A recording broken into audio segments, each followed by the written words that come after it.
Bonjour, bienvenue sur Corail TV.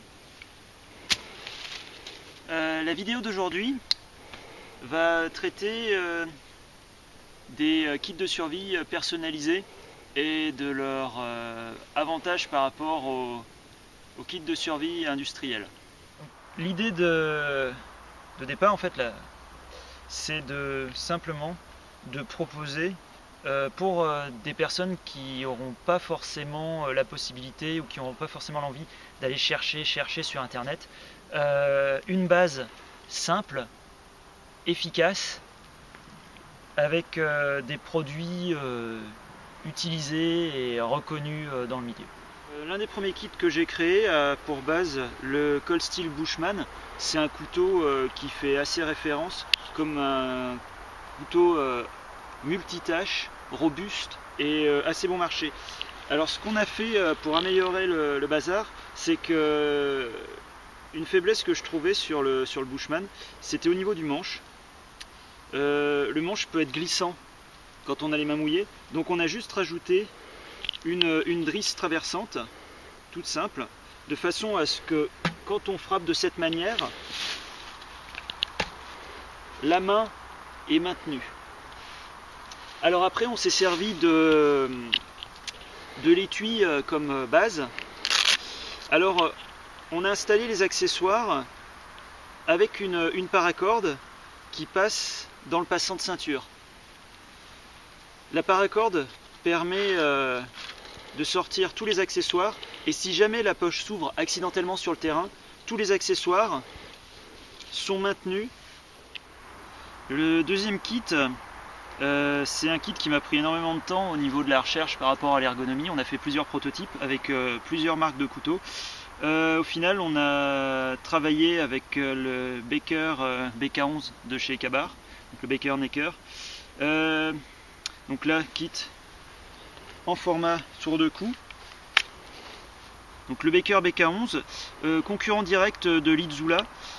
J'ai essayé l'Itzula aussi pour cette configuration.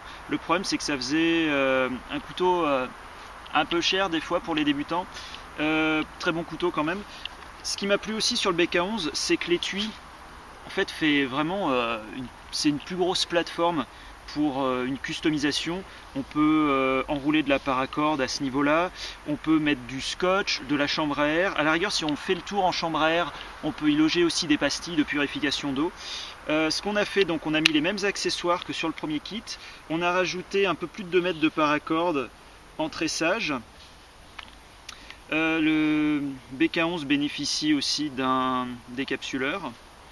Donc là, l'ergonomie a été faite de façon à ce que même en tour de cou, en fait, les accessoires sont maintenus par ces cordes en croisillon. Donc la lampe ne se balade pas, elle est directement là sous la main, c'est-à-dire on la met ici, on peut lire une carte et tout, elle est bien placée.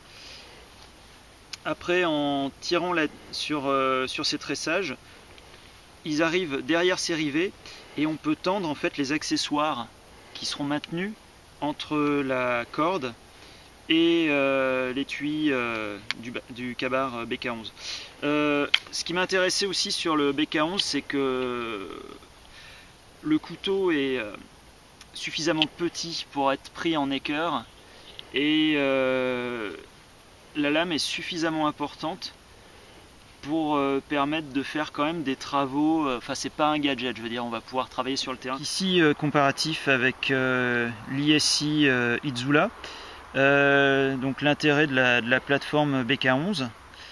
Alors attention, hein, c'est tous les deux des très bons produits, hein. C'est juste que là je trouvais qu'on pouvait mettre plus de merdier sur ce kit là qu'en prenant cette base. Plus d'attache aussi sur le BK11. Et au niveau après du travail, L'Itzula est un petit peu plus petit. Si on met les lames côte à côte, en fait, on a plus de lames au niveau du BK11. Alors, premier accessoire sur les kits, l'allume-feu Scout Light My Fire, composé donc du Fire Steel, du grattoir et du sifflet.